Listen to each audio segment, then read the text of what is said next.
دخلت قبل كده في مناقشة مع شخص معين علشان موضوع مزعلك أو علشان حاجة ضايقتك، وبعد شوية لقيت نفسك إن أنت بتعتذر وإن أنت الغلطان، وبدل ما كنت داخل علشان تتكلم عن اللي زعلك، لقيت نفسك بتدافع طول الوقت عن شخصيتك، عن نيتك، عن تصرفك. وبدل ما كنت داخل المناقشة دي علشان الشخص ده يسمعك ويفهمك، خلاك تشك في نفسك وفي تصرفاتك. والنهاردة هنتكلم عن 6 خطوات بسيطة هتخليك تخرج بره دايرة التلاعب النفسي.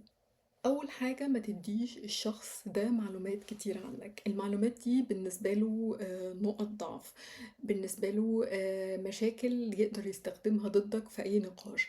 فعشان كده ممكن ان انت تبتدي معاه اي مناقشة، وخلال المناقشة دي هيخليك ان انت تشرح نفسك اكتر، هيتوه على المشكلة، هيخليك مش واثق في نفسك، مش عارف انت قلت ايه بالظبط.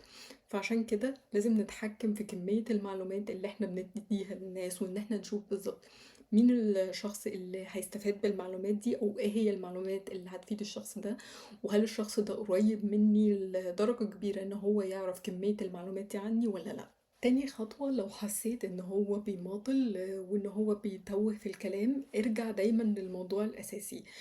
ارجع دايما للتصرف مش لحساسياتك ولا المضيق ولا التصرفات اللي انت عملتها قبل كده. المشكلة دلوقتي اللي احنا بنتكلم عنها هي تصرفك مش شخصيتي ولا شخصيتك. تالت خطوة، ما تحاولش ان انت تثبت ان انت صح طول الوقت. انت داخل المناقشة دي وعارف ان انت صح وان انت على حق وواثق من احساسك. لو انت شاكك ومش متأكد 100% وحاسس ان ممكن ان انت تكون غلطان، ابتدي ان انت اكتب بروتوكول محدد. يعني ايه؟ يعني ان انت تكتب اسئلة محددة. هل انا بكون دايما سبب المشكلة؟ هل انا بعتذر طول الوقت؟ هل معاملتي مع الشخص ده مش مريحة؟ هل الشخص ده بيخليني اشك في نفسي اكتر؟ هل الشخص ده بيماطل وكل نقاش معاه بدل ما يكون دقيقة أو 5 دقايق بيتحول لساعة؟ كل الحاجات دي هتكون مفيدة بالنسبة لك علشان تقدر تقيم العلاقة دي وتشوف انت صح ولا غلط. رابع خطوة، حط حدود واضحة. يعني لو عليت صوتك همشي، لو شتمتني هأنهي المكالمة، لو اتمديت معايا وقعدت تماطل في الكلام مش هكمل الحوار ده للآخر. خامس خطوة، ان انت تنفذ الحدود دي. يعني ان انت ما تتكلمش وبس. يعني لو هو اتعدى حدوده معاك هتمشي، لو شتمك هتنهي المكالمة.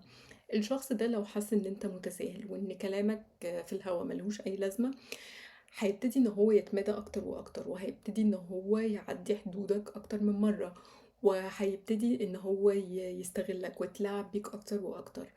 وفي النهاية هتلاقي نفسك مش واثق في نفسك، هتلاقي نفسك دايما انت الغلطان ومش متأكد، وهتفضل طول الوقت في حيرة وفي ضغط نفسي مستمر.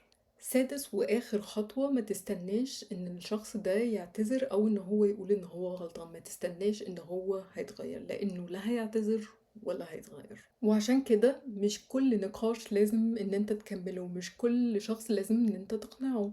واحيانا بيكون احسن حل علشان تخرج بره دايرة التلاعب النفسي ان انت تنهي النقاش ده وتخرج بره لعبة المتلاعب. وبكده نكون وصلنا لنهاية موضوعنا النهاردة. كانت معاكم نهى موافي، بتمنى لكم يوم سعيد ومع السلامة.